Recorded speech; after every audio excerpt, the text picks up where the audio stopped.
Ay, ikaw mag-intro sa akin. Sorry, natakpak ko. Sige, okay lang yan. Ganunin mo, pre, para may effect. Oo, effect yan. What's up mga PBA fans? So today, nandito tayo sa PBA draft sa SM Mall Ovation Music Hall. Sama ko si Dale, tsaka si Wilmin. Kayo naman kayo. Sir, sinong first pick mo, sir? Ako?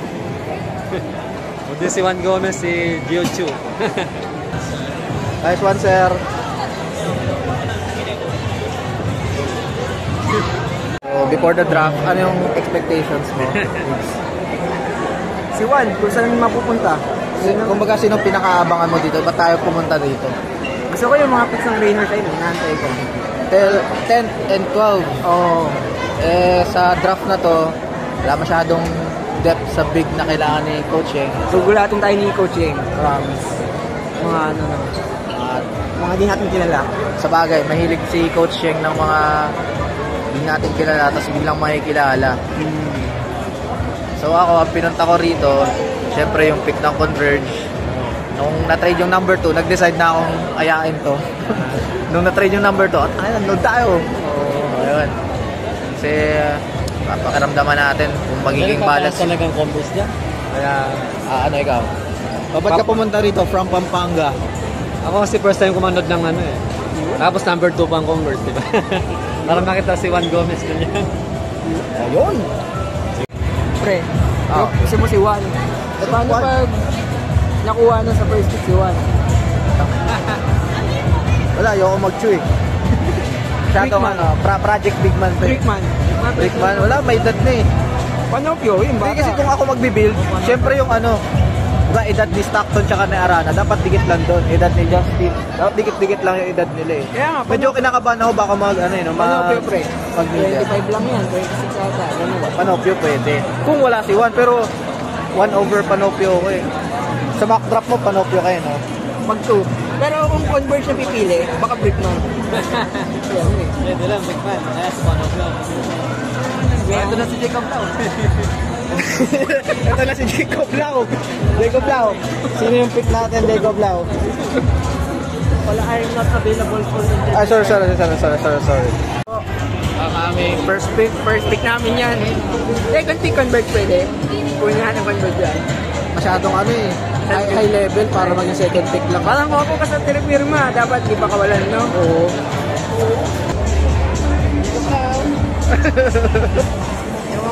Boy is here.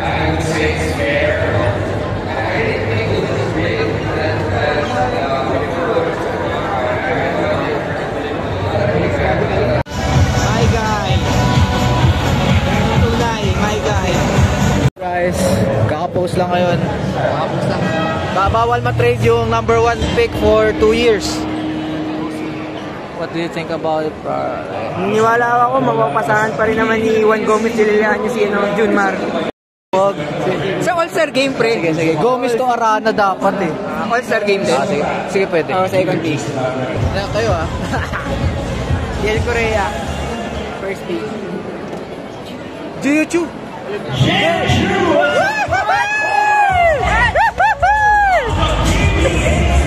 Let's go! Kinikilig si Dale kasi yung number 2 parang number 1, no? Number 2 ka pero 1 makukuha mo.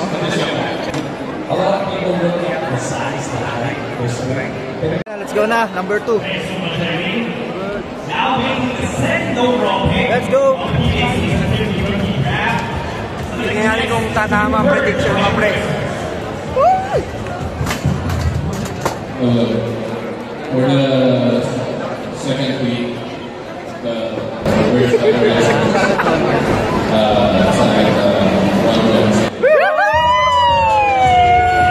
Let's go! Woohoo! Champion na. Let's go! Pre, atin to. Mikey Williams, sa inyo pa rin. Sige na nga.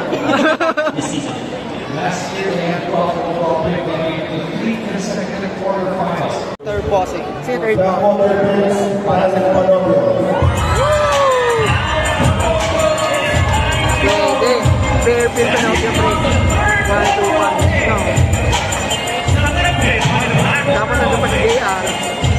Kasi ano? JR David. Oo, JR David.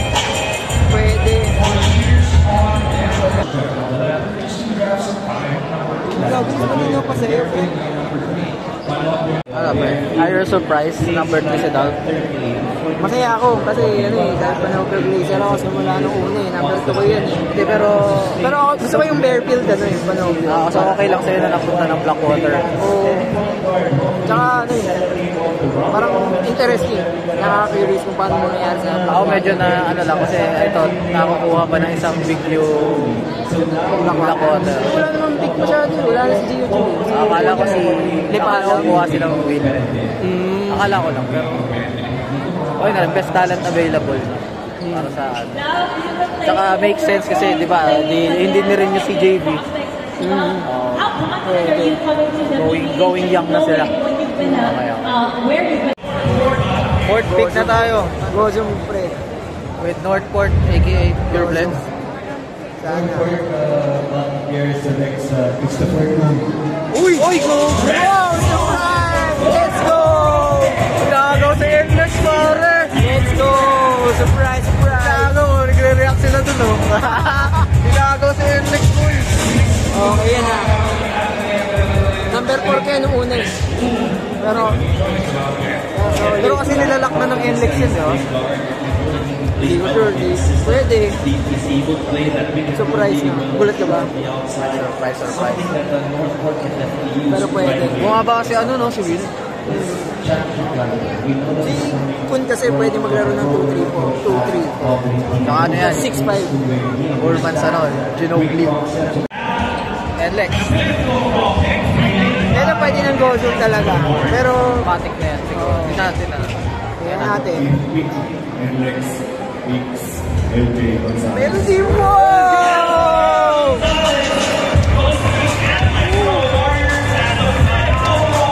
Solid. Pero, Berto, Alas. Nakapirma lang kasi ni, ano eh, ni Keeper eh. Sa Japan. Kaka-post lang kanina eh. Paano natin babalik, no? Hindi pa pala. Kaya LJ na. LJ na. Pero okay din yan. Hindi ko lang alam kung paano. Paano mix up with Berto, no? Oo. Ano, dahil yan yung sinasabi natin, ano, good problem. 5'11". Bilis yan eh. Parang Gio Alalon. Pwede. Drop ko. Kasi may alas pa eh, no? Hirap, no? May Cyrus Torres. Hindi, Cyrus Torres shooter. Pwede mag-2-3 lang. Pero ano, good problem. Good problem na. Ano, teammate niya sa FPU. Ano, gugulat ka pa pre sa mga surprise na umakakit dyan. Oo, pre. Nagugulat ako pero masaya ako kasi ito yung mga gusto kong makita agad sa drop. Yung Chris Kun, tapos LJ. Nagugulat na ako si Will bumababa. Pero sama may kukuha din naman dyan. Puro point guard na yung kinuha eh. So, Magnolia, hindi natin alam kung sino kukunin. Pero, Naunahan na naman yung Magnolia. siyempre, na-realize ko, Jason Brickman, open for Magnolia, number 6. Kaso, medyo matanda. Matanda na kasi Baroka, dadagdagan mo pa ng matanda. Eh, okay lang kasi may Lastimosa pa rin naman sila, medyo bata-bata. So, pwede. Grabe surprise, no? Pero hindi ka masusurprise kung talented naman yan si LJ. Leader yan naman. Pero yung ano kasi, surprise tayo dun sa needs. Sa needs ng NLEX. Actually, wala naman talagang total needs yung NLEX ngayon eh. Big man. Wala nga big man eh. Oo. Kaya kukuha na ng best talent. Malay mo, gamiting asset. Parang ano, Desiderio pre. Asset lang. Oo. Para big.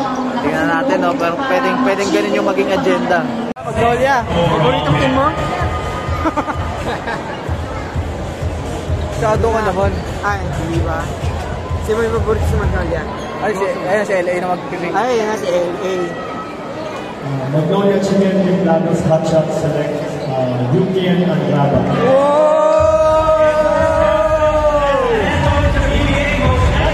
Grabe. Surprise na naman. Pero ito, Pwesto ni ano?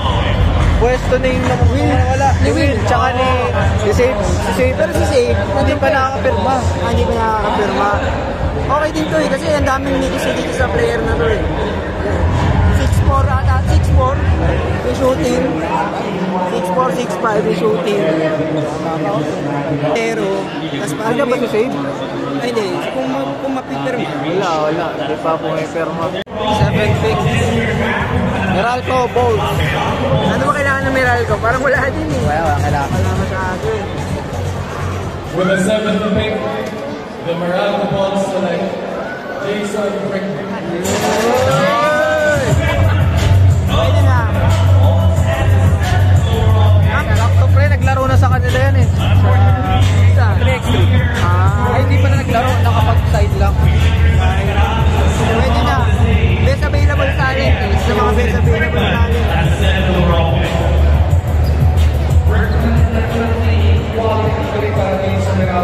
Pangilan mo ba si Brickman sa Macro? Tama lang.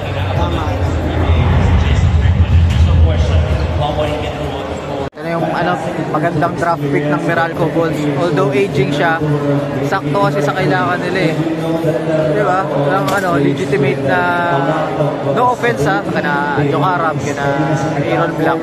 Pero yung sinasabi nating legit na playmaker, court general na tinatawag natin. Kumbaga kung may badge ka sa 2K, tinatawag na court general. Yan yun.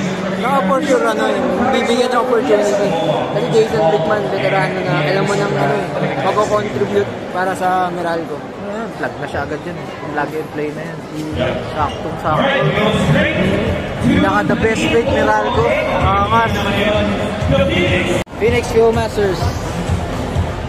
Kukuha ba ng big man, Prel? Kaya gusto na lang big man eh. With the 8th pick in the first round of season 15 of the PBA draft, the Phoenix Viewmasters select Will Goso. Yeah, sakto. Good trade. Good trade. Pwede na rin kasi kung hindi sila nag-trade sa number 8, baka makuha din nila, baka kunin din nila sa number 2. Masyadong maaga naman for number 2 si Will, no? Mapupunta si Juan sa ibang team na instead of giving it to Converge, di ba? Pwede din. Sakto lang yung trade, no? May dito yung parang pwede na natin ipaglaban yung trade. May tawag dun in a word eh. Ano? Dapat nga 6'3", dinadaya lang ata eh. Miguel ni JC. Miguel pre. San Miguel. Wala naman kailangan sa Miguel eh. Ikaw na lang kaya? No. Kailangan nila. Ikaw na lang. Tayo na lang, no? Buy one, take one pick. For the 9th pick, Miguel Villarreal is Christopher Miller. Chris Miller. 3-point shootout yung draft point line. Oo nga, pinalimutan natin si Chris Miller, no? Hindi kasi ang daming surprises din eh, Fred. Kaya ang dami din bumaba. Ano yan, factor kasi yung age niyan eh. 32? 31, 32. Oo. Pero sakto rin kasi pre sa timeline ng San Miguel eh. Naka-win now sila eh. Lassiter, yung age niya, naka-bracket pa din yung age niya sa core. Parang kahit pa paano, pag Lassiter replacement, pag sakto lang. Pero lupit na San Miguel ah. Rich gets richer, pre. Pwede na natin masabing may depth. Kasi tayo San Miguel nakakuha ng Chris Miller. Tingnan natin ngayon yung susunod na picks kung sino yung makukuha niya. Rain or shine. Pero dami pang mga pwede. Si Kuya sabi, Cole Maisek daw eh. Rain or shine niya kasi pogi eh. Oo. Diba? Ayun na pe. Sino gusto nyo? Sino gusto nyo? Rain or shine? Mario Paras.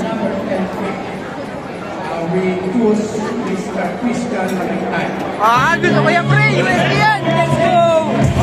Let's go! Matibag yan, pre. Ikaw. Matibag yan. Ikaw magkano? Pre, USD yan.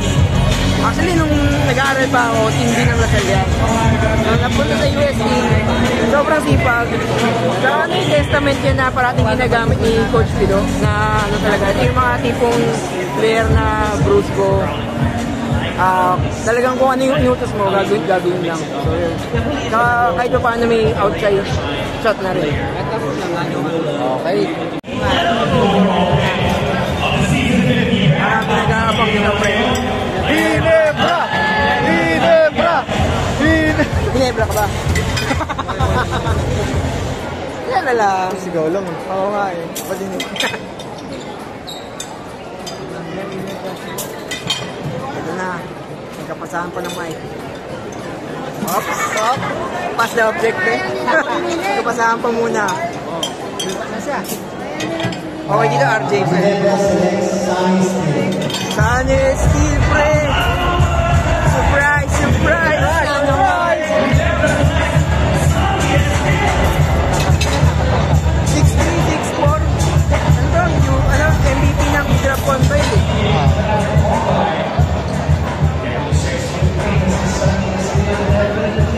Hindi kasi kailangan nila nung pwesto ni na Jamie. Tsaka Jeremiah Gray, di naman naglalaro masyado. Solid yun po. Athletic din eh.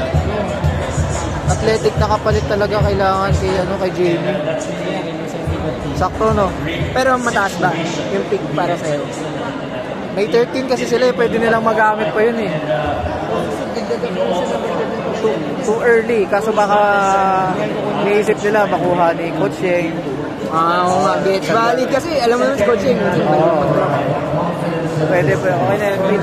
Sakto. Good pick. Good pick na rin. Okay. Good pick. Last pick yung J.O. yun. Last pick, pre. Trainer siya. Mario Barraza. My guy.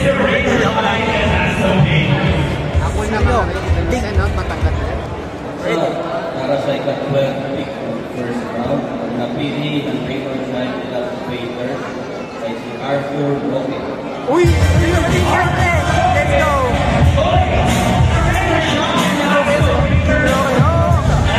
Pre, 6'4". Critical 5 ng NCAA. Nung huli siya naglaro sa Perpetual.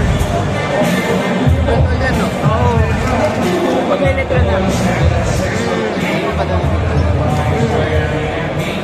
Solid win.